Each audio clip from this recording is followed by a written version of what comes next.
ইসরায়েলের সঙ্গে যোগ দিয়ে সংঘাতের এক পর্যায়ে ইরানের প্রধান পারমাণবিক স্থাপনায় বিমান হামলা চালিয়ে ধ্বংস করে দেওয়ার দাবি করেন যুক্তরাষ্ট্রের প্রেসিডেন্ট ডোনাল্ড ট্রাম্প।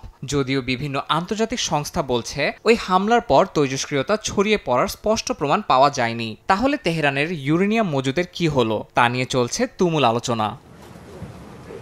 এই আলোচনার মধ্যেই স্থানীয় সময় বৃহস্পতিবার মার্কিন প্রতিরক্ষা মন্ত্রী পিট হেগসেথ জানান, ইরান গোপনে ইউরেনিয়াম সরিয়েছে এমন কোনো গোয়েন্দা তথ্য তার হাতে নেই। দাবি করেন সবকিছু যেখানে থাকার কথা সেখানেই ছিল। সিআইএ ও জাতিসংঘ পরমাণু পর্যবেক্ষণ সংস্থার মূল্যায়ন তুলে ধরে পিট হেগসেথ বলেন, হামলায় ইরানের পরমাণু কর্মসূচি বছর খানেক পিছিয়ে গেছে। হামলার সাফল্য নিয়ে হেগসেথের বক্তব্যকে সমর্থন জানিয়ে হোয়াইট হাউসের প্রেস সেক্রেটারি ক্যারোলিন লেভিট বলেন, এই অভিযান ইতিহাসে ঠাঁই পাবে। ট্রাম্প প্রশাসনের দাবি, পরমাণু হুমকি শেষ হয়েছে এবং এখন তারা কূটনৈতিক পথে এগোতে চায়।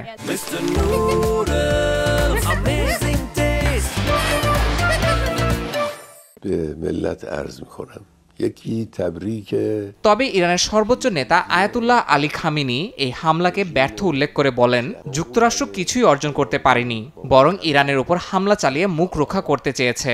শুধু তাই নয়, আমেরিকার মুখে ইরান কঠিন থাপ্পড় মেরেছে বলেও দাবি করেন তিনি।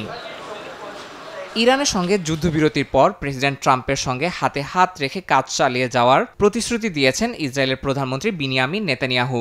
শত্রু মোকাবিলা, জিম্মি মুক্তি ও শান্তি চুক্তির বিস্তারে এই মুহূর্তকে গুরুত্বপূর্ণ সুযোগ হিসেবে দেখছেন তিনি। ন্যাটো সম্মেলন শেষে সংবাদ সম্মেলনে ট্রাম্প বলেন, আগামী সপ্তাহে ইরানের সঙ্গে বসবেন মার্কিন বিশেষ দূত। তবে ইরানের পররাষ্ট্রমন্ত্রী আব্বাস আরাকচি জানান, যুক্তরাষ্ট্রের সঙ্গে আগামী সপ্তাহে কোনো বৈঠকের পরিকল্পনা নেই তেহরানের। তিনি জানান, পূর্বের 5 দফা আলোচনায় ব্যর্থ হয়েছে। পারমাণবিক স্থাপনায় ব্যাপক ক্ষতির পর এখন পরিস্থিতি নতুন করে বিশ্লেষণ করে কূটনৈতিক পথ নির্ধারণ করবে ইরান। সংঘাত নিরসনে কূটনৈতিক প্রচেষ্টার প্রতিশ্রুতি দিয়েছে ইউরোপীয় ইউনিয়ন। একই সঙ্গে তারা বলছে, ইরান কখনোই পারমাণবিক অস্ত্র অর্জন করতে পারবে না। টানা 12 দিনের সংঘাত শেষে যুদ্ধবিরতি কার্যকরের পর তেহরান জুড়ে স্বস্তি ফিরেছে। দোকানপাট খোলার পাশাপাশি স্বাভাবিক হতে শুরু করেছে জনজীবন।